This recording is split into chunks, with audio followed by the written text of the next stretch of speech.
Hey guys, this is Anita. Welcome back to my channel. Today's video is going to be my non-spoiler review of Winnowing Flame Trilogy, which would be Ninth Rain, Bitter Twins and Poison Song. This series wasn't on my radar until late last year. I knew Elliot Brooks loves this series and my friend Ali from Kishti Reads also loves this series. That's all. I did not know anything about this series. Just on a whim, couple of friends and I decided to buddy read this series in January.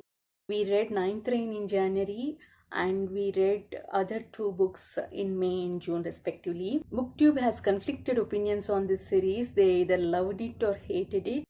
I think people from Wizardly Duo Discord buddy read this few months back and most of them hated it. I have mixed opinions about this book. Before getting into what I liked and disliked, as usual, I want to give brief summary. It sets in a world where people and land were attacked by these alien ships every few hundred years. Nobody knows when the attack comes or who is attacking. Each attack is called Rain. When the first book started, we are in Ninth Rain. Because of these attacks, almost all the land is infected. This infected land is called wild. Animals living in these areas also got infected and became dangerous, and they regularly attacks people traveling through these areas. We mainly follow three characters. The first character is a 40-year-old scholar. She is like an archaeologist who travels through all these wild infested lands and collects data from these alien ships who are crashed. She's from a rich family, a winemaking family, so she goes by name Vintage. And the second character is called Tor. He's an Eboran. Eborans are a different race who lives longer and who are tall, proud and vain like elves. They get their strength and long life from their tree god Ixerel. The tree god produces sap which has powers, and by drinking that Eborans get the strength. Eborans are the one who fought against these alien ships, but by the end of the 8th reign, the tree god dies. Not a spoiler, book starts with this history. So once Ixerel dies, in order to survive for long, these Eborans start consuming human blood. Though initially human blood helps them to get strength and long life, they get side effects from that. They get the disease called Crimson Flux and they start dying. Eborans are on the brink of extinction. Thor doesn't want to see the last remaining Eborans suffering and dying, so he leaves Ebora and starts traveling. He comes across Vintage's path and she hides him as her bodyguard. And the third character is a Fell Witch. Fell witches has supernatural abilities. Fell witches in this world aren't safe. An organization captures them, jails them and uses their power to make different products. This Fell witch comes across Vintage's and Thor's path and joins them for her survival. I really liked the first half of book 1. Characters are interesting and I like the banter between them. Fell Witch doesn't like the Eboran because they consumed human blood and killed many humans. And Thor doesn't like the Fell Witch because of her powers, so there is a lot of banter. World is interesting. It has both fantasy and sci-fi elements. It really started in high note for me. But halfway through the book, I started getting bored. These characters started making decisions which I did not agree with.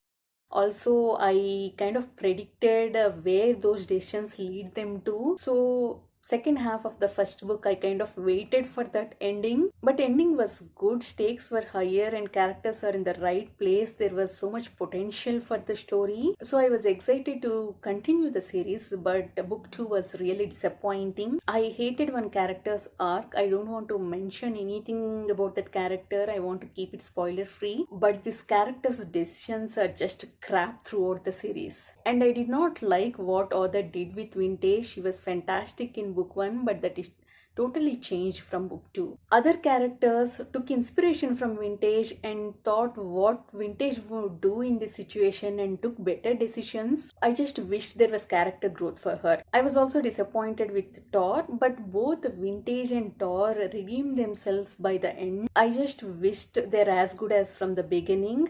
The Fell Witch has good character growth. She's fantastic, especially in book 3. Both in books 2 and 3, there are some side quests. I was really bored during them.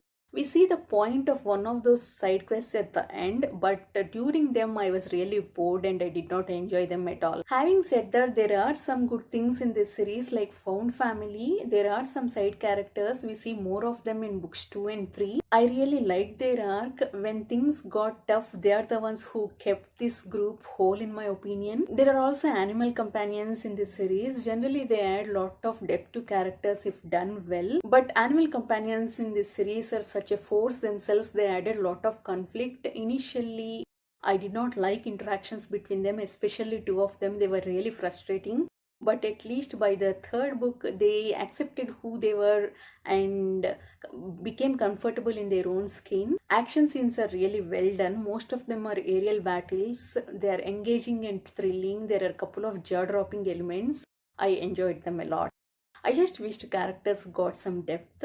There is no depth for villain at all. It's almost felt like robot. I think it kind of makes sense being the leader of alien ships. But those scenes are really boring and did not add any value. My overall experience is like a sine wave, high, low, high. First book started high and halfway through it started going down. Second book is very average. Only found family and few action scenes made me continue the series. But I'm really glad I continued it because I really enjoyed the third book. The best part of this series is ending. I like the way everything came together. All our questions are answered. Last couple of pages are just beautiful. Definitely one of the best endings I have ever read. If you have already read this series, please let me know your thoughts in comments. See you in the next video. Bye bye.